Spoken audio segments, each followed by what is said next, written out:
आम्हाला पूर्ण खात्री होती मनोज जरांगे हे उमेदवार देणार नाहीत. का बरं एवढा कॉन्फिडन्स कुठून आला? आम्हाला कारण त्यांना दुसरं नेतृत्व तयार होऊन द्यायचं नाही. स्टेजवर मी एकटाच असलो पाहिजे. छत्रपती शिवाजी महाराजांचा फोटो त्याच्यानंतर जरांगे पाटील हे दुसरे, म्हणजे मध्ये कोणी झालंच नाही का आमच्या समाजात? पेंटिंग पेंटिंग पेंडिंग म्हणायचंय का? ते पेंटिंग आता जरांगे पाटील म्हणतील ती पूर्व दिश आहे ना, मग पेंटिंग डिक्शनरीत आता बदल करून घेणार आहे आम्ही. शरद पवार साहेबांच्या जवळचे एक पुरोगामी विचारवंत तिथं आले आणि तिने 4 तास समजून सांगितलं. कोण आहे? मला असं वाटतं ते ॲडव्होकेट आशिम सरोदे. जरांगे पाटील म्हणतात आम्हाला यादीच दिली नाही. दोघातले एक कोणतरी खोटं बोलतंय. एक तर आंबेडकर साहेब खोटं बोलतात किंवा मनोज जरांगे खोटं बोलतात. तो भाजपचा मनुष्य पदाधिकारी खासदार तुमच्याशी घरात येतो आणि तुम्ही बंद दाराआड चर्चा करता. कसं प्रामाणिक म्हणायचं तुम्हाला? बंदखोरीतल्या चर्चामुळं मनोज जरांगे यांनी निवडणुका न लढवण्याचा निर्णय घेतला. माझं असं स्पष्ट म्हणणं, स्पष्ट आरोप की ते त्यांना मॅनेज करते, मॅनिप्युलेट करते कोणतरी आणि त्यांच्या तालावरती नाचतात, त्यांना ते फायदा करून देतात. खरं बोललं का सख्या आईला काय येतो? राग येतो. राग येतो. ही जी म्हणे ना आपली ती आहे, कळण काही दिवसांनी. नमस्कार, मी विष्णू सानप. लेट्सअप मराठीमध्ये सर्व प्रेक्षकांचं स्वागत आहे. लेट्सअप चर्चा या कार्यक्रमामध्ये माझ्या सोबत आहेत अजय महाराज बारसकर.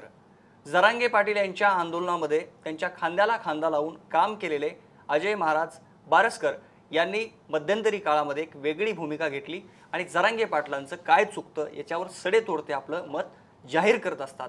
विधानसभेच्या पार्श्वभूमीवर जरांगे पाटलांच्या भूमिकेकडे अवघ्या महाराष्ट्राचं लक्ष लागलं होतं. ते उमेदवार देणार की उमेदवार पाडणार अशी त्यांची भूमिका होती. अखेर त्यांनी आपले उमेदवार हे अर्ज भरणार नाही हे जाहीर केलं आणि अनेकांचा हिरमोड झाला. या पार्श्वभूमीवर या विषयावर बोलण्यासाठी माझ्यासोबत आहेत अजय महाराज बारसकर. महाराज, स्वागत आहे तुमचं. नमस्कार. तुमचा उल्लेख मी महाराज म्हणून जर करत असलो तरी तुम्ही मराठा आरक्षणासाठी गेल्या अनेक दिवसांपासून काम करता. मराठा आरक्षणाच्या संदर्भात तुम्ही अनेकदा टोकाचे शब्द वापरून बोलत असता. आता 4 तारखेला जे जरांगे पाटलांनी माघार घेतली आणि निवडणूक त्यांचे उमेदवार लढणार नाही, याकडे तुम्ही कसं पाहता? हे जरांगे पाटलांकडे तर आम्ही अनेक दिवसापासून पाहतोय. त्या माणसाला खूप जवळून पाहिलं मी. त्याचं परीक्षण निरीक्षण. मी मानसशास्त्राचा विद्यार्थी आणि जरांगे पाटलांचं कसं आहे की ते व्यक्तिपूजक आहे. स्वतः आपण कसे मोठे हो याच्याकडे कल आहे आणि मग ह्याच्या आडा काय काय येईल त्याच्या ते निर्णय घेत नाहीत. उदाहरणार्थ आता निवडणूक लढवायची तर त्यांनी म्हणजे 24 मार्च अंतरावलीमध्ये जी निर्णायक बैठक होती, लोकसभा लढवायची की नाही लढवायची, त्यात त्यांनी स्पष्ट सांगितलं की लोकसभेत आपलं काहीच गुंतलेलं नाही, आपलं सगळं विधानसभेत अडकलेलं आहे आणि मग आपण विधानसभा लढू. 4 एप्रिलला त्यांनी घोषणा केली की 92 मतदारसंघ असे की तिथं आमचे दगड निवडून येते. बरं, मी कोणत्याही दगडाला शेंदूर लावला ना तर तो विधानसभेत जाईन आणि आपण दगड विधानसभेत जाऊ असं त्यांचं तुम्ही दाखवा. ती व्हिडिओ उपलब्ध आहे आजही आपल्या सगळ्या चॅनलवर मीडियामध्ये. आणि मग त्याच्यानंतर त्यांनी पाडापाडीचा निर्णय घेतला लोकसभेला. त्याचा काय फायदा तोटा झाला ते नंतर बोलू आपण. पण नंतर मग त्यांच्यावर ज्या वेळेस आता विधानसभा लढवण्याची वेळ आली जरांगे पाटलांवर, आम्हाला पूर्ण खात्री होती मनोज जरांगे हे उमेदवार देणार नाहीत. का बरं एवढा कॉन्फिडन्स कुठून आला? आम्हाला कारण त्यांना दुसरं नेतृत्व तयार होऊन द्यायचं नाही. हा त्याच्यातला सगळ्यात मोठा भाग आहे. त्यांचं स्टेज पहा, त्यांच्या स्टेजवर मी एकटाच असलो पाहिजे. छत्रपती शिवाजी महाराजांचा फोटो त्याच्यानंतर जरांगे पाटील हे दुसरे, म्हणजे मध्ये कोणी झालंच नाही का आमच्या समाजात? ज्यांनी आभाळा एवढं काम केलेलं अनेक माणसं येतं. हे त्यांचं डायरेक्शन आहे बा. आता कसं पाटील म्हणतील तसं, म्हणजे एक प्रकारची हुकुमशाही. बघून घेईन, फाडून टाकीन, याव करीन ट्याव करीन, हा एक भाग. दुसरा भाग, जर इलेक्शन लढवायचीच होती तर पक्ष महत्वाचा आहे. अपक्ष कसे लढवणार? अपक्षाला चिन्ह वेगळं. मग तुम्ही काय म्हणणार? जरांगे पाटील म्हणतील शिट्टीला मतदान द्या. मग शिट्टीला एवढंच कट करते ना आता हे तंत्रज्ञानाचं जग आहे, मग ते दुसऱ्या मतदारसंघात वापरलं जाईल. असं नसतं ना. चिन्हासाठी पक्षासाठी किती भांडणं येतं. आपण पहा सुप्रीम कोर्टात केसेस चालू येतं, पवार साहेब भांडतात, सगळे येतं. पक्ष नाही, चिन्ह नाही, बरं, विधानसभेमध्ये किती जागा लढवायच्या याचा काही सर्वे? नुसतं मराठा आरक्षण हा एक प्रश्न आहे का? शेतीचा प्रश्न आहे, आरोग्याचा प्रश्न आहे, शिक्षणाचा प्रश्न आहे, प्रचंड म्हणजे राज्य सरकार चालवण्यासाठी जी क्षमता आवश्यक आहे, कायद्याचा अभ्यास असे याचं काय आहे का? जाहीरनामा केला आहे का? तुम्ही काय म्हणणार, ते काय म्हणतात, मी सत्तेत आलो का मी मुसलमानांना आरक्षण देईन, मी धनगरांना आरक्षण देईन. अरे मराठ्यालाच आरक्षण नाही मिळालं अजून, तू त्यांना कुठं? म्हणजे कुठलीही ठोस भूमिका नाही, पॉम्पलेट नाही, स्टिकर नाही, बॅलेट नाही. आणि मग त्यांना लढवायचंच नव्हतं. त्यांची जी कमिटमेंट टोन जे पाहिले ना तर ती सगळी तशीच होती. आणि मग तरी त्यांना समाजाचा, लोकांचा इतका दबाव होता. कोणत्या लोकांचा दबाव होता? तो मराठा समाज हा लढणारा समाज आहे, लढवाया समाज आहे, भोळा समाज आहे आमचा. मला जरी ते ट्रोल करत असतील तरी तो लढणारा समाज आहे. आणि त्याच्या मनात लढायची इच्छा होती. काय कारण? भाजप देत नाही ना, ठीक आहे देत नाही. काँग्रेसनी दिलं का? काँग्रेसनी नाही दिलं म्हणून भाजपला आणलं. म्हणजे मराठा समाजाच्या दृष्टीने ही दोघंही तेवढेच येतं, सारख्याच अंतरावर, दोघंही शत्रूच येतं. आणि मग आपण तिसरा पर्याय उभा करू, हे नाणं चलत नाही, हे नाणं चलत नाही. समाजाची ही भूमिका होती का लढवायची. आणि मनोज जरांगेंचं काय झालं की त्यांना हे लढवायचीच नव्हती. मग कसं तरी बेरात्री त्यांनी ती कवर बैठक चालली, रात्री 10-11 वाजता त्यांनी जाहीर केलं की आपल्याला 25 मतदारसंघ लढायचे. 14 नावं जाहीर केली त्या मतदारसंघाची, 25ची. 14वर फायनल झाले आमचं. 11 पेंटिंग येतं. पेंटिंग म्हणायचंय का ते? पेंटिंग आता जरांगे पाटील म्हणतील ती पूर्व दिशा आहे ना, मग पेंटिंग डिक्शनरीत आता बदल करून घेणार आहे आम्ही, पेंटिंगला पेंटिंग म्हणावं. अहो शूड आणि वूडवर सुप्रीम कोर्टापर्यंत केसेस चाललेले आता. म्हणजे भूसंपादन कायदा आला, त्याच्यातली एक जजमेंट आहे अँड आणि ऑर, याच्यावर 5 जजेसच्या बेंचेस निर्णय दिलाय. स्पेलिंग चुकलं तर तिथपर्यंत जाते. हे कायद्याचं ज्ञान. आणि मग त्यांनी 11 वाजता रडले तिथं ते, मी फार संकटात सापडलोय, समाजाची हानी होईन असं पण जाहीर केले त्यांनी. आणि पुन्हा उद्धव ठाकरेंचे जवळचे, शरद पवार साहेबांचे जवळचे एक पुरोगामी विचारवंत तिथं आले आणि त्यांनी 4 तास समजून सांगितलं. कोण आले? मला असं वाटतं ते ॲडव्होकेट आशिम सरोदे. आणि त्यांनी सांगितलं तुम्ही इलेक्शन लढू नका.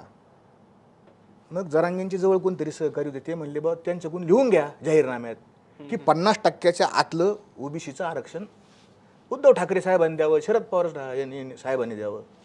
नाही लिहून घेतलं. आणि 4 वाजता पुन्हा निर्णय घेतला की इलेक्शन नाही लढवायची. आणि धडधडीत खोटं कारण दिलं, ते आता उघडकीस आलं. जरांगे पाटलांचा चेहरा हा प्रामाणिक चेहरा म्हणून महाराष्ट्रात पुढे आला. लय प्रामाणिक माणूस आहे, लय प्रामाणिक माणूस आहे. आम्ही गेलो तिथं. आणि जेव्हा जरांगे पाटील आता सांगितलं त्यांनी का मुस्लिम धर्मगुरू होते नोमानी साहेब आणि राजरत्न आंबेडकर, आनंदराजा आंबेडकर साहेब, त्यांनी आम्हाला यादी दिली नाही. आणि नंतर त्यांनी प्रेस घेतली काल राजरत्न आंबेडकरांनी, आम्ही यादी दिलेली त्यांना, मतदारसंघ उमेदवाराचे नाव ऑलरेडी त्यांना दिलेले येतं, आमच्या लोकांनी फॉर्म भरलेत. जरांगे पाटील असं खोटं का बोलतात? जरांगे पाटील म्हणतात आम्हाला यादीच दिली नाही. दोघातलं एक कोणतरी खोटं बोलतंय. एक तर आंबेडकर साहेब खोटं बोलतात किंवा मनोज जरांगे खोटं बोलतात, कोणतरी एक खोटं बोलतंय. आणि मग हे खोटं कारण देऊन त्यांनी इलेक्शनमधून माघार घेतली. आनंद कोणाला झाला? पहिली प्रतिक्रिया माननीय शरद पवार साहेबांनी दिली की जरांगे यांचा निर्णय बरोबर आहे. जरांगे यांनी बरोबर केलं. पवार साहेबांनी प्रतिक्रिया दिली. माझी विनंती आहे मराठा समाजाला की ज्यावेळेस पवार साहेबांना पत्रकारांनी प्रश्न केला की साहेब मनोज जरांगेंची जी मागणी आहे 50%च्या आतलं आणि ओबीसीतून आरक्षण मराठा समाजाला द्यावं, तुमचं मत काय, तुमची भूमिका काय तुमच्या पक्षाची? त्यावेळेस पवार साहेबांनी सांगितलं का आरक्षणाची मर्यादा 75% वाढवा. जरांगे यांच्या मताशी आम्ही सहमत नाही, ती मागणी धरून नाही, ओबीसीच्या विरुद्ध मागणी आहे, तर ती मागणी चूक आहे असं पवार साहेब बोलले. एका अर्थाने ते चूक आहे, आरक्षण मागणं ही मनोज जरांगेंची मागणी चूक आहे असं पवार साहेबांच्या त्या वाक्याचा ध्वनीत अर्थ आहे. आणि पवार साहेबांची बरोबर काय भूमिका आहे, तुम्ही आता उमेदवार देणार नाही, हे बरोबर आहे. माझं ते जे आलते त्यांनी असं जरांगे पाटील असं धरसोड असं का करतात बरं नेमकं? तुम्ही आता जवळून त्यांचं काम पाहिलेलं आहे, त्यांचे साथीदार म्हणून काम पाहिलेलं आहे. नाही, धरसोड कोण करतो? आज्ञानी माणूस धरसोड करतो. एक्झॅक्ट टू द पॉइंट आपला गोल काय आहे, आपलं ध्येय काय आहे हे ज्याला माहिती आहे त्याचं कधीच धरसोड होत नाही. किती धरसोड केली. लोकसभेत काय म्हणले, आपल्याला हजार फॉर्म भरायचे, हे डांबरीपर्यंत मतपत्रिका जाईन म्हणले, कारण ते मशीनमध्ये फॉल्ट आहे म्हणले, कुणी म्हणायचं त्या EVM मध्ये. आपण बॅलेट पेपरवर आपण निवडणूक करू. मग परत म्हणले ते नको म्हणले. मग काय म्हणले, एक अपक्ष देऊ. मग काय म्हणले, ते अपक्ष नको, आपल्याला मतविभागणी होईन वगैरे, आपण विधानसभा लढू. विधानसभा लढवायला उमेदवार घोषित केले. पुन्हा ही बरं हे झालं, याच्यात मागण्या बदलल्या. मनोज जरांगे यांची लढाई कुठून सुरू झाली ती, फक्त मराठवाड्यातील गरजवंत मराठ्यांचा लढा. 123 जे गोदा पट्ट्यातले गाव आहेत ना, त्यात तिथं त्यांना तिथंच लढाई होती. आणि मराठवाडा हा मागास आहे, मराठवाड्यावर अन्याय झालेला आहे, सगळ्यावरचा अन्याय झाला आहे मराठवाड्यातल्या, वेगवेगळे कारण आहेत त्याला. आणि मग ती लढाई सुरू झाली. मराठवाड्याला सरकार आरक्षण द्यायला तयार झालं. याचे कारण आहे की मराठवाडा मागास आहे, खूप अन्याय झाला, तयार झालं. मनोज जरांगे यांचं स्टेटमेंट आहे, आपण दाखवावं की सरकार देत होतं मराठवाड्यासाठी आरक्षण, मी घेऊन नाही दिलं. ही किती मोठी भूमिका आहे. कधी लोकांना समजायचं, मिळत होतं आरक्षण मराठा समाजाला मराठवाड्यातल्या, घेतलं नाही. जरांगे पाटील जरी त्यांचे इंग्रजीचे शब्द येत नसतील किंवा काही निर्णय त्यांचे धरसोड असतील, पण ते एक प्रामाणिक नेतृत्व भेटलेलं आहे गेल्या अनेक वर्षानंतर मराठा समाजाला. त्यांच्यावर तुम्ही सारखं तुटून पडता, सारखं त्यांना टीका करत राहता का? तुमचं काही व्यक्तिगत काही दुश्मनी आहे, काय वैर आहे तुमचं? काय व्यक्तिगत दुश्मनी असायची आवश्यकता आहे? हे पहा, जरांगे पाटील यांच्याकडे आम्ही तिथं का गेलो, प्रामाणिक नेतृत्व. बरं कुठं पाहिलं आम्ही, मोबाईलमध्ये पाहिलं, टीव्हीत पाहिलं, यांच्यावर लाठीचार्ज झाला, खूप बोलणारा माणूस आहे. का गेलो तिथे, त्यांचा एक व्हिडिओ आहे, गिरीश महाजन, संदीपान भुमरे, अर्जुन खोतकर असे बरेच लोक बसले होते सरकारच्या वतीने त्यांना समजून सांगायला, तुम्ही उपोषण माग घ्या. तर मनोज जरांगे काय म्हणले, ए कानात बोलू नका. ते काय म्हणले, गिरीश महाजन आपण कुठेतरी बंद खोलीत जाऊन चर्चा करू. मनोज जरांगे काय म्हणले, बंद खोलीत चर्चा करायची नाही. ही त्यांचा व्हिडिओ आजही उपलब्ध आहे, कानात कुजबूज नका, बंद खोलीत चर्चा करायची नाही, मी बैठकाच ओपन घेतो, मी मिटिंगाच ओपन करीतो. आणि त्यांनी CM साहेबाची मिटिंग सुद्धा त्यांनी ओपन केली, व्हायरल केली ती, म्हणजे बैठक सगळ्या आणि आपल्या सगळ्या मीडिया समोर. इथून पहिल्या सगळ्या ज्या बैठका झाल्या त्या मीडिया समोर झाल्या. प्रामाणिक नेतृत्व आहे ना, पारदर्शक, लोकांना ट्रान्सपरन्सी लोकांना पाहिजेच असते. आणि मग नंतरच्या काळामध्ये जेव्हा वाशीला गेलो, लोणावळ्याला गेलो, बंद खोलीत बैठका सुरू झाल्या. मला खटकलं, हट झालं. अरे तुम्ही बंद खोलीत काय करता, तुम्ही मीडिया समोर चर्चा करा. प्रश्न सामाजिक आहे ना, काय त्याचा प्रश्न आहे, सामाजिक प्रश्न आहे, मीडिया समोर चर्चा करा. नाही केली त्यांनी. आणि मी त्याच्यावर बोललेलो आहे पूर्वी. आत्ता अशोक चव्हाण जे माजी मुख्यमंत्री आहेत आणि मनोज जरांगे यांचं स्टेटमेंट आहे की 5 मे 2021ला जे सुप्रीम कोर्टाने निर्णय दिला आणि मराठा आरक्षण गेलं, ते पाप तत्कालीन मुख्यमंत्री उद्धव ठाकरे आणि तत्कालीन त्या उपसमितीचे अध्यक्ष अशोक चव्हाण यांच्यावर आहे. त्यांनी नीट बाजू न मांडल्यामुळं मराठा आरक्षण गेलं, असं मनोज जरांगेंचं स्टेटमेंट आहे. ज्यांनी आरक्षण घालवलं त्याला जबाबदार येतं अशोक चव्हाण माजी मुख्यमंत्री, त्यांच्याशी तुम्ही, आणि ते भाजपमध्ये येतं, भाजपला तुम्ही रात्रंदिवस शिव्या देता. आणि तो भाजपचा मनुष्य, पदाधिकारी, खासदार तुमच्याशी घरात येतो आणि तुम्ही बंद दाराआड चर्चा करता. कसं प्रामाणिक म्हणायचं तुम्हाला? बरं ऐका ना, नुसतं हेच नाही, संदीपान भुमरे असतील, आदल्या दिवशी ते मंत्री उदय सामंत असतील, ते येऊन भेटले, बंद दाराआड चर्चा. अजून तुम्हाला महत्त्वाचं सांगतो, ज्या इम्तियाज जलील यांनी मराठा समाजाला आरक्षण मिळू नये म्हणून संभाजीनगरच्या हायकोर्टामध्ये रिट पिटिशन केली, त्यांच्याशी मनोज जरांगे तुम्ही बंद खोलीत काय चर्चा केली, काय समाज हिताची चर्चा केली तुम्ही? तुम्हाला म्हणायचं काय नेमकं? मनोज जरांगे तुम्ही काय म्हटले होते, तुमचा काय प्रश्न होता, ते प्रामाणिक येतं. मग प्रामाणिक नेतृत्वाने बंद खोलीत का चर्चा करावी? ते मॅनेज तर नाही ना झाले, म्हणजे असं तुम्हाला असं काही म्हणायचं का ते मॅनेज झाले? त्यांची एक प्रतिमा आहे मॅनेज न होणारा मनोज, पण तुम्ही त्यांच्यावर आता हे असं बोलून आरोप करता एक प्रकारे की ते बंद दाराआड चर्चा काय त्यांनी केली वगैरे, याचा असाच अर्थ होतो जे कोणी मुलाखती बघतील. बिलकुल बिलकुल मॅनेज. हे पहा, मॅनेज झालं, हे बघा दोन भाग येतं, एक भावनिक आणि एक लॉजिक आहे. लॉजिक म्हणजे काय, तुमच्या आंदोलनाचा, तुमच्या कृतीचा कोणाला फायदा होतो त्याच्यावरून तो माणूस ठरेल मॅनेज झाला का नाही झाला. एक तर तुम्ही ट्रान्सपरन्सी तोडली, इम्तियाज जलील यांच्याबरोबर तुम्ही चर्चा केली ना, बंद खोलीत चर्चा केलीच ना मनोज जरांगेंनी. हा, काय चर्चा केली तपशील बाहेर नाही. पण एवढं मात्र एक निश्चित झालं की ह्या बंद खोलीतल्या चर्चामुळं मनोज जरांगे यांनी निवडणुका न लढवण्याचा निर्णय घेतला. राजेश भैया टोपे जी मोठी मिटिंग झाली 2-3 तासाची, रात्री राजेश भैया टोपे त्यांना भेटून गेले. आशिम सरोदे त्यांना भेटून बंद द्वाराची आड चर्चा आहे. आणि तिथून त्यांनी निवडणूक, कोणाला फायदा आहे आता निवडणूक न लढवण्याचा? महायुतीचे लोक निवडणूक लढवा म्हणून येत असतील, तुम्ही उभा करा. जे ते हे राजकीय पुढारी आहेत ना, जे ते त्याच्या स्वार्थासाठीच येतं. हा, त्यांना वाटत होतं उभा करावा, यांना वाटत होतं उभा करू नये. आणि मग कोणाला फायदा झाला आता? तुमचं असं मत आहे की ज्याचा फायदा होणार त्यानं मॅनेज केलेलं असावं. परिणाम महत्वाचा आहे. लोकसभा निवडणुका झाल्या, पाडापाडी करा म्हणली. निर्णय काय झाला? पाडापाडी करा. अहो, पाडापाडी करा हा शब्द सरळ नाही हो, सरळ सांगायला पाहिजे. आपल्याला तुतारी वाजवायची, सरळ सांगायला पाहिजे. पाडायचं म्हणजे कोणाला पाडायचं? कोणाला तरी निवडून आणायचंच ना. पण ते महाविकास आघाडीवर पण टीका करतात ना. हा, महाविकास आघाडीवर पण टीका करतात ते भाजपवर महायुतीवर 99 शब्द जर शिव्या देत असतील तर महाविकास आघाडीला एक हळूच शिवी देतात. ते हळूच शिवी देतात. फार काय टीका केलेली नाही त्यांनी. ओ जर तर म्हणतात 70 वर्षात त्यांना जमलं नाही, त्यांनी कमून नाही केलं वगैरे वगैरे. जमलंच नाही त्यांना 70 वर्षात. मूळ प्रश्न असा आहे की ते, माझं असं स्पष्ट म्हणणं आहे, स्पष्ट आरोप आहे की ते त्यांना मॅनेज करते, मॅन्युप्युलेट करते कोणतरी, आणि त्यांच्या तालावरती नाचतात, त्यांना ते फायदा करून देतात. मराठा समाजाचा याच्यातून काही फायदा झाला नाही. तुमचं जरांगे पाटील काही बोलले की तुम्ही त्यांच्यावर तुटून पडता. तुम्ही उपोषण त्यांचं थांबावं म्हणून त्यांना बोलले, तो व्हिडिओ व्हायरल होतो, त्याच्यात ते तुम्हाला बोलले, थोडंसं तुम्हाला अपमान वाटला असेल, त्याच्यामुळे तुमचा व्यक्तिगत काही अपमान झाला असेल, त्याच्यामुळे तुम्ही त्यांच्यावर तुटून पडता. की खरंच मराठा समाजासाठी तुमचं काही योगदान आहे?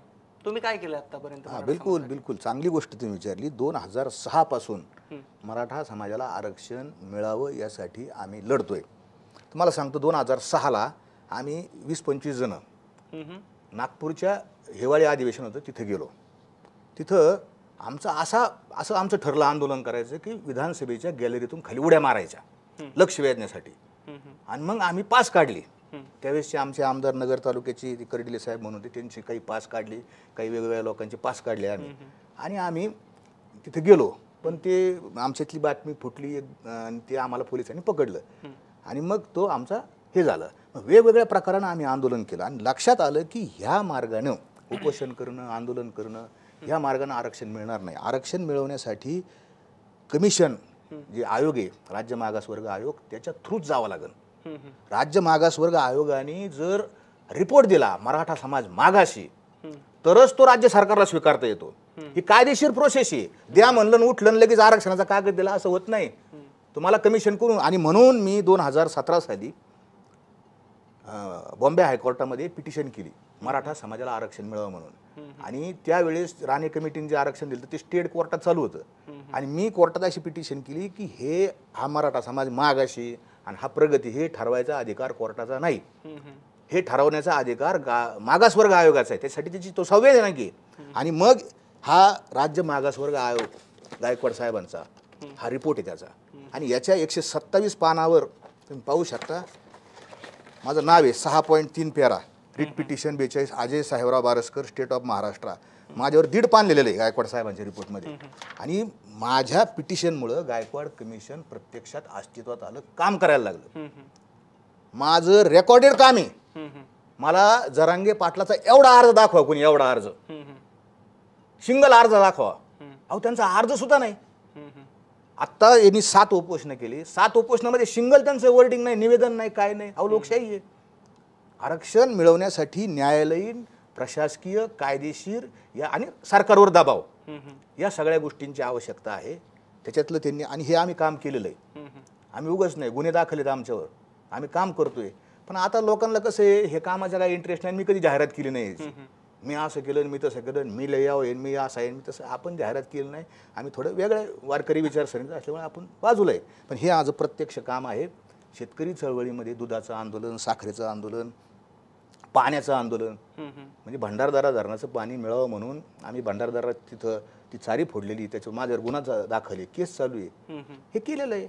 उगाच नाही बोलत मी, उगाच उठायचं ना आरोप करायचा असं नाही. काम आहे, प्रत्यक्षात काम आहे. महाराज तुमचा महाराज म्हणून उल्लेख केला जातो. तुम्ही कुठचे आहात आणि तुम्ही नेमकं काय व्यवसाय करता? मी नगर शहराजवळ माझं गाव आहे आणि थोडी शेती आहे, माझा हॉटेलचा व्यवसाय आहे, काही केबलचा व्यवसाय आहे माझा. पण मी पूर्णपणे साधारण 7-8 वर्षापासून पूर्ण वेळ सामाजिक काम करतो, मी धार्मिक काम करतो, मी कीर्तनाचं काम करतो, कीर्तनकार आहे. पण मी माझ्या आयुष्यात सिंगल रुपया, 1 रुपया सुद्धा कोणाला मागितलेला नाही. आता फोन येतं, रेकॉर्डिंग येतात, महाराजांना फोन करा तुम्ही, महाराज कसं काय तुमची किती सुपारी, रेकॉर्ड करतात लोक. काय मी 1 रुपया मागितला नाही आणि गरजही नाही मला. माझ्या आई वडिलांच्या कृपेने माझी सगळी परिस्थिती चांगली. दुसरं, देहुला भंडारा डोंगरावर ज्या ठिकाणी तुकोबारायांचं वास्तव्य झालं तिथं मला तिथल्या लोकांनी काही कोटी रुपयाची जमीन माझ्या नावावर बक्षीसपत्र करून दिलेली. ज्या डोंगरावर तुकोबारायचं नाव आहे त्या डोंगरावर, त्या सातबाऱ्यावर माझं नाव आहे, मला त्याचा अभिमान आहे. काम करतो, अनाथ मुलं सांभाळण्याचं, वारकरी संस्था, हे काम करतो मी, वारकऱ्याचं काम करतो. जरांगे पाटलांसोबत किती दिवस काम केलं तुम्ही? जरांगे पाटलांचं जास्त म्हणजे ते नगरलाही होते त्या काळ, पण ते काही त्यांना फार कोणी काही ओळखत नव्हतं, फार काही संबंध नव्हता. लाठीचार्ज नंतरच ज्यावेळेस सगळे सोयरीचा ड्राफ्टचा विषय आला त्या विषयामध्ये मी त्याच्यामध्ये, कारण कायद्यातलं मी कायद्याचाही विद्यार्थी आहे, लॉ कॉलेजचा, आणि म्हणून मी तिथं कार्यरत होतो. असंही बोललं जातं की तुम्हाला सरकारी पक्षाच्या लोकांनी पाठवलं होतं, ते जे उपोषण सुरू होतं ते तुम्ही थांबवावं अशी तुमच्यावर जबाबदारी होती, असा एक मोठा वर्ग आहे असं त्यांचं मत आहे. काय इनसाइड स्टोरी काय? अहो कसं असतं, तू समाज भावनिक आहे आणि त्याला सांगितलं ना, हा आता मी जरांगे पाटलाच्या विरोधात बोललं का तो भाजपचा माणूस, आणि जरांगे पाटलेच म्हणले का सुपारी घेतली यांनी, सुपारी घेतली. अहो माझी आयडिओलॉजी, मी मूळचा पुरोगामी विचाराचा माणूस आहे. तुम्ही अनेकांना विचारा, नगर शहराच्या भाजपच्या कोणत्याही लोकांना विचारा की हा बारसकर महाराज तुमचा काय संबंध आहे. महाराष्ट्राचे मुख्यमंत्री देवेंद्र फडणवीस 2018 साली ज्यावेळेस होते त्यावेळेस त्यांच्यावर नगरच्या कोतवाली पोलीस स्टेशनमध्ये आम्ही शेतकरी संघटनेच्या लोकांनी जाऊन, शेतकऱ्यांच्या आत्महत्येला जबाबदार हे देवेंद्र फडणवीस आहेत आणि म्हणून त्यांच्यावर 302चा गुन्हा दाखल करा, माझी फिर्याद आहे सर फडणवीसांच्या विरोधात. का तर 2013 साली फडणवीसांचं असं स्टेटमेंट आहे, पाशा पटेलने सोयाबीनची जी यात्रा काढली होती, शेतकरी यात्रा, त्याच्यात ते म्हटले होते की शेतकऱ्यांच्या आत्महत्या होतात, याला मुख्यमंत्री जबाबदार आहेत, मुख्यमंत्र्यांवर सदोष मनुष्यवधाचा गुन्हा दाखल करा असं फडणवीस साहेब म्हणलं होतं. ते स्टेटमेंट आम्ही काढलं आणि आता तुम्ही मुख्यमंत्री येतं आणि माझ्यावर लगेच भाजपचा आरोप. जे खऱ्याला खरं म्हणणं हे वारकऱ्याचं काम आहे आणि तेच पुरोगामीचं काम आहे. फक्त काय झालं, पुरोगाम्यांचं अशी अवस्था झाली की आपला नेता जे म्हणन ते खरं, खऱ्याला खरं नाही म्हणणं. देवेंद्र फडणवीसांवर जरी मी टीका केली असली तरी पहिलं जे आरक्षण आहे 2017ला दिलेलं, ओबीसीला धक्का न लावता, ते देवेंद्र फडणवीस यांनी दिलेलं आहे. हे माहीत नाही का? मराठा मुक मोर्चा, जी क्रांती मोर्चे झाले, त्या क्रांती मोर्चामधून सारथी संस्था जन्माला आली. हजारो मराठा समाजातल्या मुलांचं त्याच्यातून कल्याण झालं. हे कोणाचं यश आहे? हे कोणाच्या काळात झालं? फडणवीसांच्याच काळात झालं. हे आरक्षण, गायकवाड कमिशनचं जे आरक्षण आहे, हे आरक्षण हायकोर्टात त्यांनी टिकवलं. आता हे सत्य आहे, हे जर मी सांगायला लागलो तर लोक काय म्हणते, हे फडणवीसांचा माणूस. तुम्हाला दोन्ही बाजू सांगितल्या, जिथं चूक आहे तिथं चूक आहे, जिथं बरोबर आहे तिथं बरोबर आहे. ते टिकवलं त्यांनी आणि त्यांची प्रामाणिक इच्छा मला त्यात दिसली, किमान आरक्षणाच्या याच्यात. आणि हे जे आहे त्यांच्या ज्या मागण्या आहेत मनोज जरांगेंच्या, ह्या सारख्या, आता हैदराबाद आपलं हे काय, बरेच लोक म्हणतात गॅजेटियर आहे, हैदराबाद गॅजेटियर. आता हे गॅजेटियर लागू करायचं म्हणजे काय, धरा गॅजेटियर लागू करा. काय करायचं काय? मनोज जरांगेंचं एक स्टेटमेंट आहे, मुंबईला जायचं म्हणजे काय, तिथं आरक्षण काय टोपल्यात भरून ठेवलेलं आहे का, आरक्षण घेऊन यायचं. लोकांना बोलणं वेगळं असतं. अहो ह्या गॅजेटमध्ये त्यांची मागणी लागू करा. गॅजेटमध्ये काय लिहिलेलं आहे? मराठा वेगळं येतं, तुम्ही दाखवा लोकांना. कुणी गॅजेटच नाही, कोण गॅजेटियर कोणाकडेच नाही. इथं पान नंबर 264 लिहिलेलं आहे, ही मराठा ही कास्ट वेगळी, सगळ्या कास्टचं नाव आहे इथपर्यंत लिहिलं. इथून कुणबी सुरू झालेली, हां, कुणबीची पॉप्युलेशन, कुणबीचं हे संख्या ही कुणबीत पण प्रकार येतं, तिलोरे कुणबी, खैरे कुणबी, घाटोळे कुणबी, सगळे अक्कर माशे ही सगळं त्याच्यामध्ये लिहिलेलं आहे. मराठा कास्ट वेगळी ह्याच्यात लिहिलंय बरं का. बरं बारसकर साहेब, तुम्ही आणि कसं कसं लागू करायचंय. हो, तुम्ही सगळं सांगता, पण तरी सुद्धा मराठा समाजाचे जे चाहते आहेत जरांगे पाटलाचे, ते ऐकत नाहीत. मराठा समाजाचा बहुसंख्य जे एक वर्ग आहे तो त्यांनाच मानतो. तुम्हाला असं वाटत नाही का आपण कशाला विलन होतोय? तुम्ही असं सातत्याने बोलत राहता, तुम्हाला अनेक सोशल मीडियावर ट्रोल केलं जातं, शिव्या घातल्या जातात. कशासाठी करताय तुम्ही एवढे? मी सत्यासाठी करतोय, नीट लक्षात ठेवा. काय आहे सत्य? सत्य असं आहे, मी आमचं परंपराचे सत्य असत्याशी मन केले ग्वाही, मानिले नाही बहुमत. गॅलिलिओ एकटा सांगत होता पृथ्वी गोले. बायबलमध्ये आणि सगळ्या जगात म्हणत होतं पृथ्वी सपाटे. गॅलिलिओला ठेचून मारलं, पण गॅलिलिओने सत्य सोडलं नाही. कोण जिंकलं नंतरच्या काळात? सत्य स्वीकारावं लागलं. पोपनी माफी मागितली, आमच्याकडून चूक झाली.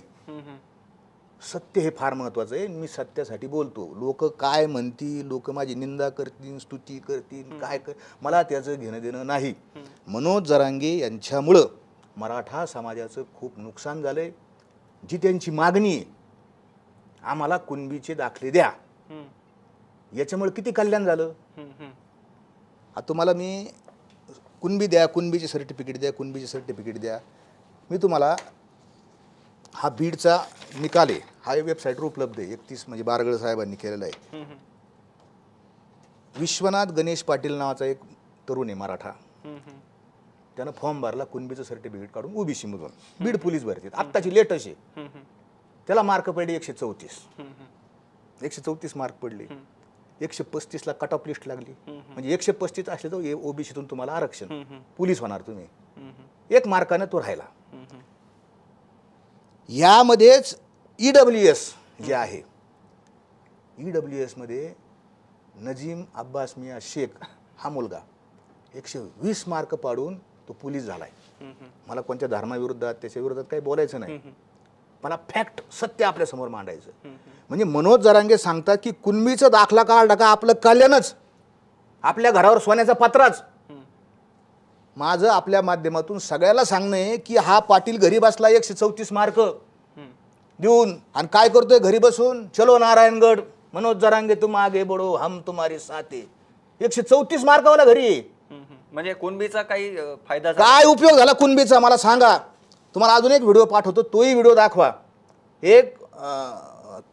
एका मराठा तरुणाचा बाप कपडे काढून रस्त्यावर ओरडतोय, अरे EWS आमच्या हक्काचं नाही, कोणाच्या बापाचं. EWS म्हणजे तोटा झाला, तोटा. बारसकर साहेब, तुम्ही म्हणजे थेट असं करताय, जे जरांगे पाटील जे आंदोलन करतायत, अहोरात्र जगतायत, त्यासाठी अनेक तरुणांनी आपला जीव गमावलाय, त्या आरक्षणाचा फायदाच होत नाही मराठा समाजाला. ही कागद आहे, कागद बोलतोय, दाखवा तुम्ही.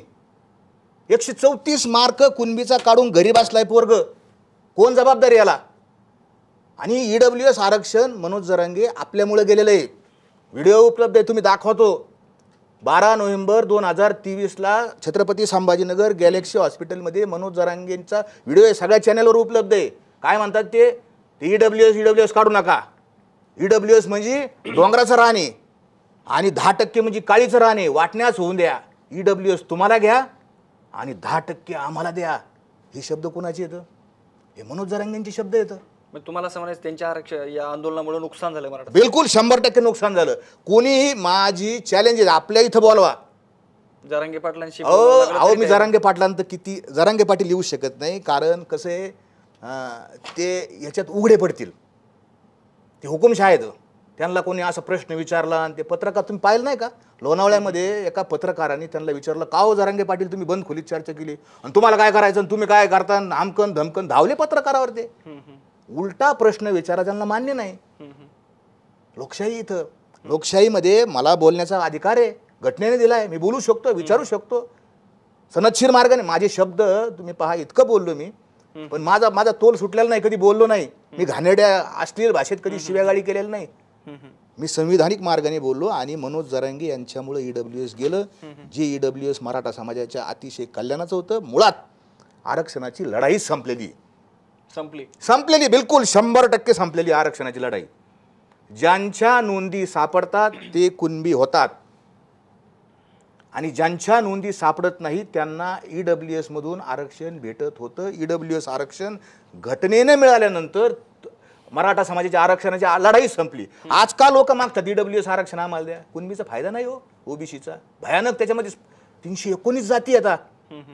19% जी तुम्ही आरक्षण मागता 50%च्या आतलं, त्याच्यात कुणबी ज्याच्यात आहे ना त्याला 19% आरक्षण येत आणि 319 जाती त्याच्यात येतात.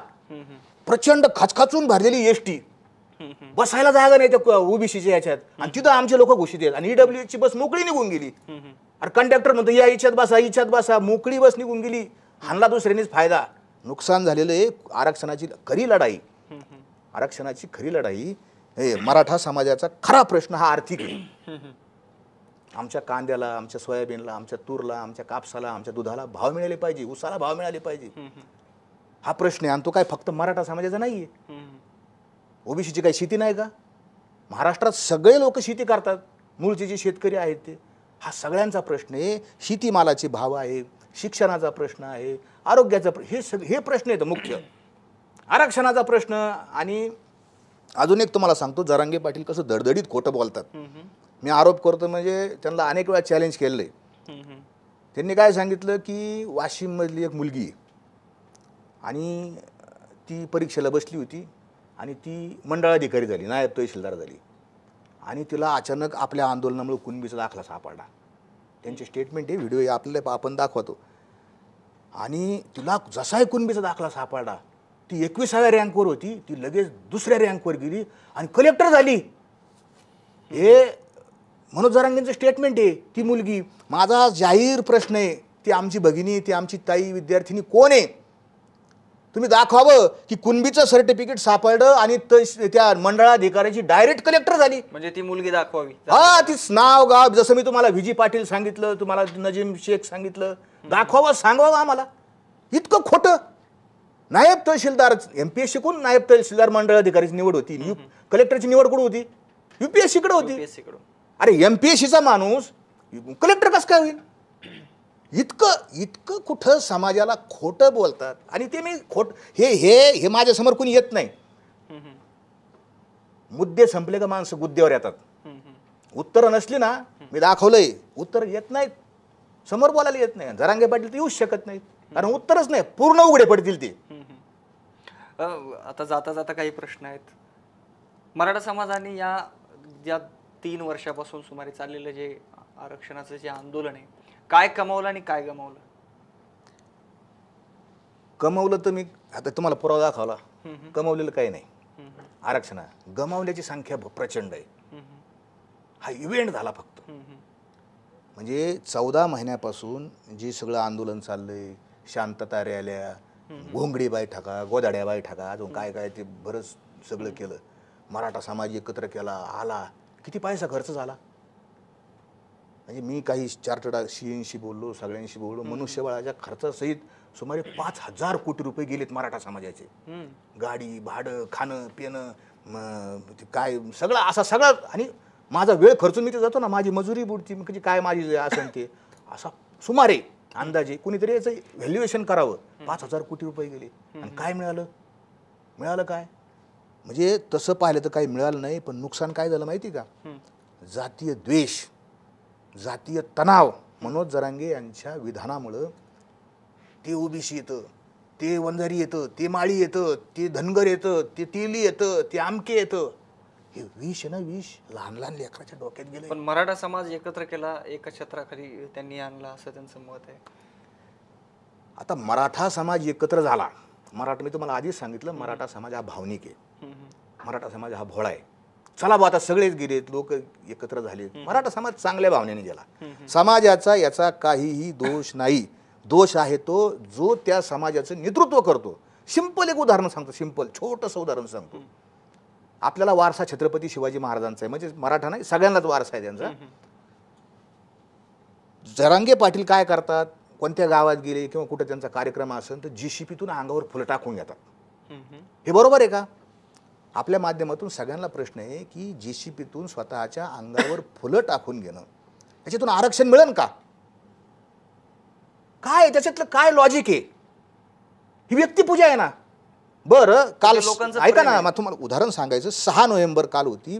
आज 1 वर्षापूर्वी येवल्यामध्ये गोकुळ रावसाहेब कदम नावाचा एक मराठा तरुण जरांगे पाटलांच्या अंगावर फुलं टाकताना खाली पडला आणि मरण पावला. ज्या माऊलीचा पती वारला तुम्ही नुकसान भरपाई देताना काय करता, काही मदत करता, माणूस कुठून देणार तुम्ही? त्या लेकरांना माहिती, त्या मुलांना, अरे आमचा बाप गेलाय, माझा पती गेलाय, कोणाचा भाऊ गेला, कोणाचा लेक गेला, आणि कशामुळे गेला? अंगावर फुलं टाकण्यामुळं. मला सांगा, छत्रपती शिवाजी महाराजांनी स्वतःच्या अंगावर फुलं टाकून घेतली होती का? तुम्ही महाराजांचा फोटो पाठीमागं लावतात, काय महाराजांचे आदर्श घेतले? एवढा मोठा हार, 1-1 लाख रुपयाचे हार आहेत ते साहेब, आणि ते हार आणि ते गाडीतून मुंडकं घालायचं त्या हारात. हे कोणतं लक्षण आहे? काय शहाणपण? जग कुठं चाललंय आज? हे काय शहाणपणाचं लक्षण आहे का? नेतृत्वानं निर्णय घ्यायचे असतात. फुलं टाकू नका, त्या फुलाच्या पैशाऐवजी गरीब पोरांना वया पुस्तकं काय घेऊन द्या. एवढा हार कशाला केला रे? एवढा गुलाबाचं आम्ही पुरोगामी चळवळीचं काम करत होतो, तर फक्त आम्ही 1 गुलाबाचं फुल द्यायचो, सत्कार सन्मान केला पाहिजे. एवढा हार काय चाललंय? हा सगळा प्रकार भ्रामक आहे. समाजाला भावनिक करणं, रडणं. लढायला निघालेला माणूस रडतो का हो? आपल्याला इतिहास कोणाचा आहे? तानाजी मालुसरे जेव्हा निघाले, सगळ्यांनी पवड्यात ऐकलं, बायको ओवाळायला आली तर बायकोचं कुकू पुसलं असं. मी आलो. तानाजी मालुसरेंचे रडले का? तानाजी मालुसरे छत्रपती शिवाजी महाराज लढायला जाताना रडले?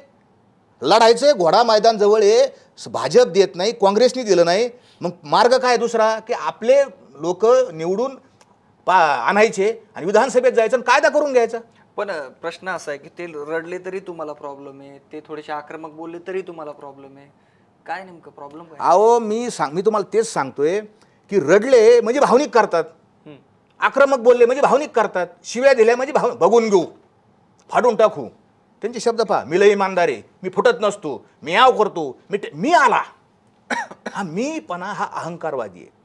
दुसऱ्याला शिव्या देणं म्हणजे खालचे लोक पेटतात, रडणं म्हणजे भावनिक होतात. आणि भावनिक लॉजिक काय नाही मला तुम्ही सांगा. 14 महिन्यात त्यांची सगळी भाषणं येतं, तुम्ही कोणतंही भाषण काढा त्यांचं. मी लय असा, मी तसा, मी फुटत नसतो, मी याव, मी ट्याव, मी बघून घेईन, आरक्षण कसं मिळवायचं, मी तुमचं लेकरू आहे, करोडो लेकरा बाळांना मला IAS करायचे, कलेक्टर करायचे. त्यांचं एक स्टेटमेंट आहे, करोडो लेकरा बाळांना मराठ्यांच्या जरांगे पाटलांना कलेक्टर करायचं. कसं होणार आहे? काय लॉजिक आहे? स्वप्न दाखवतो मी, स्वप्न विकणारा माणूस. या गरिबी हटाव काँग्रेसने आणलं, अच्छे दिन लाएंगे भाजपने आणलं, आणि आता जरांगे पाटील म्हणतात करोडो लेकरा बाळांना मी कलेक्टर करणार. कसं करणार? एकेका गावात 1-1 कलेक्टर जरी केला तरीही करोडो लेकरं बाळ तुमचे होऊ शकत नाही. 313 जागा आहेत महाराष्ट्रात फक्त कलेक्टरच्या, IASच्या. कसं करणार? खोटं सांगणं, भ्रामक लोकांना संमोहित करणं आणि कोणाला तरी फायदा त्याचा मिळवून देणं, कोणाच्या तरी सांगण्यानुसार फोन आला का तसं वागणं, हेच मनोज जरांगे यांचं काम झालेलं आहे. त्याच्यामुळं मराठा समाजाचं तुम्ही जे म्हणलं ना मूळ प्रश्न, काय फायदा झाला? काहीच नाही फायदा झाला. समोर यावं, आपलं जाहीर राहावं आणि कोणालाही. तुम्ही आता सुरुवातीला मुलाखतीच्या असं म्हणाले की तुम्ही मानसशास्त्राचे विद्यार्थी आहात, तर मग असं काय होतं बरं तुम्ही एवढं पोट तिळकीनं बोलतात तरी तुमचा समाज ऐकत नाही, आणि जरांगे पाटील ते रडले तरी ऐकतात, ते आक्रमक बोलले तरी ऐकतात? काय नेमकं चुकतंय तुमचं, आणि काय त्यांचं असं काय जादू आहे? नाही जादू बघा, मी तुम्हाला आधीच सांगतो, जो समाज असतो, समूह असतो, समूहाचं एक मानसशास्त्र असतं. समूहाला त्यांनी त्यांच्या डोक्यात असं बिंबवलंय की मी लय प्रामाणिक आहे, मी लय असं आहे. त्यांच्या डोक्यात त्यांनी असं बिंबवलं की बारस्कर महाराज हा फडणवीसांचा माणूस आहे. तो जरी माझ्या विरोधात काही बोलला तरी यांनी सुपारी घेतलेली आहे, त्याचं काय ऐकू नका. हे लोकांच्या धारणा आता फिट झालेल्या आहेत. हा मानसशास्त्राचा भाग आहे. आणि एक सॉलोमन ॲश नावाचं एक मानसशास्त्र आहे, त्याचा एक प्रयोग आहे. तुम्ही माझी विनंती सगळ्यांना जाऊन काढा की आता ह्या खोलीत समजा 10 जण आहेत आपण, आणि 9 जण म्हणले नाही नाही जरांगे पाटील चांगलाच माणूस आहे, तर माझ्यावर दबाव येतो ऑटोमॅटिक. एवढे जण म्हणतात चांगला, याचा अर्थ चांगलाच असेल बा, मी कसा विरोध करू? हा सॉलोमन ॲश नावाच्या मानसशास्त्राचा प्रयोग केला. रेषाचा प्रयोग आहे त्याचा, त्याला आपल्याकडे वेळ नाही सांगायला. समाज म्हणजे अजून तुम्हाला एक उदाहरण सांगू का? हिटलरनी लढायचं का नाही, पहिलं महायुद्ध करायचं का नाही, तिने काय केलं, एक मिटिंग घेतली, मोठी सभा घेतली, आणि हिटलर नावाचा त्याच्याकडे गोबेल्स नावाचा मंत्री होता, आणि हिटलरनी जाहीर भाषणातून विचारलं का आता लढायचं का नाही लढायचं, आणि गर्दीत माणसं पेरलेली होती. मानसशास्त्र कसं काम करतं, गर्दीत माणसं पेरली होती, लगेच ते लोक ओरडले लढायचं लढायचं लढायचं. हाच प्रश्न जर सिंगल माणसाला विचारला असता तर लढाई ही परवडत नाही देशाला. लढाईने देश खड्ड्यात जातो. कोणताही सिंगल माणूस तयार झाला नसता, पण गर्दीत सगळे माणसं तयार झाले म्हणून लोक तयार झाले. आणि म्हणून जरांगे पाटलांना गर्दी पाहिजे, सभा पाहिजे. आणि सभेत सहजासहजी लोक हिंमत करत नाही. आमचा काय फायदा हे तुम्हाला आधीच सांगितलं. खरं सांगणं सत्य उशिरा. कोणाला त्रास नाही झाला मला सांगा, कोणाला त्रास नाही झाला. जे जे सत्याच्या पाठीमागे गेले ना बोलायला त्यांना सगळ्यांना त्रास झालेला आहे. मी फार छोटा माणूस आहे, मी काय कोणाला मी काय कोणाची माझी तुलना करत नाही, काय नाही. त्या सगळे जे पुरुष महापुरुष होऊन गेले त्यांच्या ह्याच्यातला मी बारीकसा असा दगड आहे त्यांच्या पुढं, धूळ आहे त्यांच्या पायाची. खरं बोललं का सख्या आईला काय येतो? राग येतो. राग येतो. ही जी म्हणे ना आपली ती आहे. कळण काही दिवसांनी हिशोब काढा. आता काय म्हणतात ते, त्यांना विचारलं पत्रकारांनी, मग आता तुम्ही काय करणार? ते म्हणले परत उपोषणाला. अहो जरांगे पाटील, तुम्ही म्हणले होते देत नाही ना भाजप, देत नाही ना काँग्रेस, देणारे बना. हे शब्द कोणाचे येतं? अरे देणाऱ्या समाजाला शिवाजी महाराजांनी दिलं. 18 पगड जाती धर्माच्या लोकांना घेऊन शिवाजी महाराजांनी न्याय दिला. देणारा आहे मराठा समाज. राजर्षी छत्रपती शाहू महाराजांनी आरक्षण दिलेलं आहे, देणार. आणि आज तुम्ही काय बनवता मराठा समाजाला? कटोरा दिलाय हातात आणि मागणारे बना. उपोषण करणार ना तुम्ही? उपोषणाने मिळतं का? महामानव डॉक्टर बाबासाहेब आंबेडकर मला दाखवा त्यांच्या आयुष्यात एक तरी उपोषण केलंय का? बरं एकदा करणं ठीक आहे. महात्मा गांधींनी केलं उपोषण, इथंच केलं पुण्याचं जे उपोषण केलं, एकदा ठीक आहे. उर्दू परीन घेसू परीन वाजव तू तरी. अरे काय उपोषण एकदा केलं तर ठीक आहे, समजू शकतं. 7 उपोषण केलेत वर्षभरात, 14 महिन्यात 7 उपोषण येतं. एक उपोषण तर एकच दिवसाचं आहे. सांगितलं तर भांडणं होतील. मी तर काय त्याच्यातलं सत्य सांगितलं तर काय उपोषणात काय झालं काय नाही झालं काय आहे सत्य सांगितलं नाही. मी पूर्वी उपोषण केलं, वाशीमध्ये उपोषण सुरू केलं. आदल्या दिवशी रात्री आम्ही बरोबर होतो. वाशीमधल्या एका कार्यकर्त्याने चांगला मस्त एक डबा आणला भरून. मी ते बोललो, आता मला परत बोलायची इच्छा नाही. ते हा उपोषण साहेब मोल्ड. आता म्हणजे काय झालं? डबा म्हणजे मटणाचा डबा आणला. आता काय मागं सांगितलेलं आहे मी. खाल्लं मटण, माझ्या देखत मटण खाल्लं. तुमचा आरोप आहे त्यांच्यावर? मागच बोललेलो आहे मी. वाशीच्या त्या बंद खोलीमध्ये उपोषण एक दिवस, कारण आदल्या दिवशीच कळालं होतं की आता मुख्यमंत्री इथे येणार आहेत आणि उपोषण सुटणार आहे. ते काय असं फार लॉंग उपोषण नव्हतंच. आता काय म्हणले उद्या सकाळी सुटायचं जे उपोषण. मग घा म्हणले. आता कार्यकर्त्यांनी आग्रह केला आणि त्यांनी खाल्लं. बरं ठीक आहे. तुम्ही आता गावगाड्यामध्ये जाता, कीर्तनाच्या निमित्ताने गावात जाता, काय वातावरण आहे हा एक प्रश्न. आणि त्याला जोडून असा दुसरा प्रश्न आहे की जे कीर्तनकारांचं तुमच्या पाठीमाग क्लिप झाल्या होत्या व्हायरल, या समाजाच्या कीर्तनकारांना सुपारी द्यायची नाही, त्या कीर्तनकारांचं असं, तुम्ही कीर्तनकारांनी घेतलं काय मिटवून तुमचं? आता हा नाही मिटलं. कसं मिटलं? काय झालं, आमचे कीर्तनकार हे सुरू कुठून झालं? कीर्तनकार अंतरावलीला गेले. आणि अंतरावलीला गेल्यानंतर कीर्तनकारांनी भावनेच्या भरात, मी असं म्हणणार नाही काही त्यांनी केलं असं, भावनेच्या भरात त्यांनी मनोज जरांगे यांचा व्यक्तिस्तोम, व्यक्तिपूजा, तिलाही चांगले ती सुरुवातीला सगळ्यांनीच ॲक्सेप्ट केलं ते. पण नंतर त्याचा कोणत्याही गोष्टीचा अतिरेक झाला. अति तेथे माती. अतिरेक झाला का ते मग खटकायला लागलं. खूपच अतिरेक व्हायला लागला. आणि मग त्याच्यातून जी प्रतिक्रिया उमटली ओबीसीमध्ये, अरे हे तर असे करतात असं तसं हे. आणि मग त्याच्यातून तिकडं एक तयार झालं, इकडे एक तयार झालं. हा त्या मनोज जरांगे यांच्या आंदोलनातून झालेला परिपाक आहे. मिटवलं वगैरे काय नाही, पण आता ते जर खरोखर सगळी माणसं संतांच्या विचारसरणीनुसार चालणारी असतील, भेदाभेद भ्रम अमंगळ याती कुळ येथे असे अप्रमाण तुकोबाराय सांगतात. यातीशी कारण नाही देवा, किती याता याती धर्म नाही विष्णुदासा, निर्णय हा ऐसा वेदशास्त्री. जातपात न मानणारे वारकरी आहेत. मला असं वाटतं मनोज जरांगे जरी बोलले असतील तरी आमचे खरे वारकरी याला भीक घालणार नाहीत. ते पुन्हा, कारण वारकरी स्ट्रॉंग का जरांगे पाटील स्ट्रॉंग? वारकरी कोण स्ट्रॉंग आहे याच्यामध्ये? ताकदवान आमचे संतच येतं. काही दिवसांनी हे सत्य लक्षात येईल आणि काही चुका झाल्या असतील कोणाकडून तर ते पुन्हा वारकऱ्यांची विचारसरणी अवघी एकाची चवीनं तिथे कैसे भिन्न भिन्न सगळे एकत्र येतील आणि पुढं वाटचाल चालू राहील. पण राजकीय आणि गावगाड्यामध्ये जी सर्वसामान्याच्या, आता हे कीर्तनकार म्हणजे विचारवंत असतात, वाचणारे असतात, बोलणारे असतात, त्यांना भान असतं, भावनेच्या भरात बोलून जातो कोणी एखादा, भान असतं. पण कीर्तनकार समजून घेतील, पण जो खालचा वर्ग आहे गावगाड्यात काम करणारा, जो शेतकरी आहे, जो अशिक्षित आहे, अज्ञानी आहे आणि दोन्ही बाजूचा, तो त्याच्या लक्षात येणार नाही. त्याच्या डोक्यामध्ये खटका राहणार, यांनीच आपलं वाटोळ केलं, यांनीच आपलं वाटोळ केलं असं त्यांच्या लक्षात राहणार.